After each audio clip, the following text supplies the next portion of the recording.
નમસ્કાર દર્શક મિત્રો, જય શ્રી કૃષ્ણ, હર હર મહાદેવ, નમસ્ ચંડિકા જય. આજે આપણે વાત કરીશું કે મે 2026માં કેટલી રાશિના જાતકો માટે ખૂબ જ સુંદર લાભ થવાનો છે અને કેટલી રાશિવાળા જાતકોને રહેવું પડશે સાવધાન. તો તમારી રાશિ કઈ છે આ વિડીયો અંત સુધી જરૂરથી જોજો.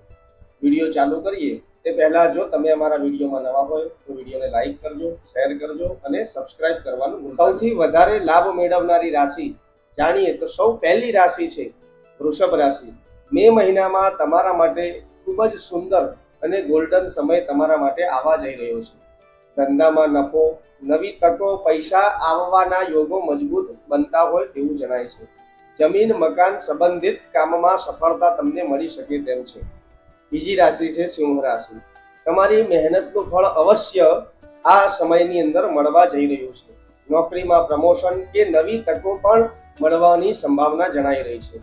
સમાજમાં તમને માન પ્રતિષ્ઠાની અંદર વધારો થતો હોય તેવું પણ જણાય છે. ત્રીજી રાશિ છે ધન રાશિ.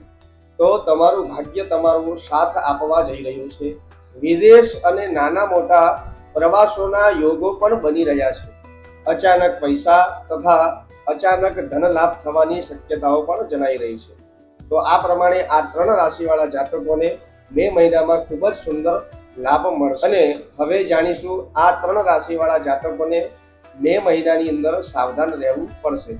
સૌ પ્રથમ રાશિ છે મિથુન રાશિ. ખર્ચ વધવાની શક્યતાઓ પણ જણાઈ રહી છે.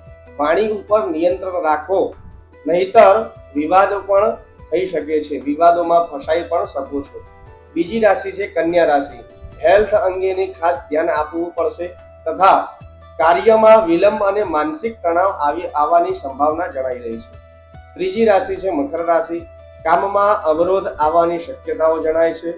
કોઈ ઉપર વધારે પડતો વિશ્વાસ કરતા હોય તો પણ તમારે તેની અંદર ધ્યાન રાખવું. તો સૌ પ્રથમ મિથુન રાશિ, કન્યા રાશિ અને મકર રાશિવાળા જાતકોને આ મે મહિનામાં ખૂબ જ સાવચેત રહેવાની જરૂર છે. તેઓએ ઉપાય કરવાનો છે મહાદેવજીના મંદિરે જઈ સાકરના જળનું અભિષેક કરવાથી ખૂબ જ સારું ફળ પ્રાપ્ત થશે. આવા જ વિડીયો જોવા માટે તમે અમારી આ યુટ્યુબ ચેનલને લાઈક કરો, શેર કરો અને સબસ્ક્રાઇબ કરવાનું ભૂલતા નહીં. અને અન્ય લોકો સુધી પણ આવા વિડીયો પહોંચાડો, જેથી આ જ્યોતિષને લગતી, ધર્મને લગતી, શાસ્ત્રોને લગતી જાણકારી સૌ સુધી સરળતાથી પહોંચી શકે. જય શ્રી કૃષ્ણ, હર હર મહાદેવ, નમસ્ ચંડિકા.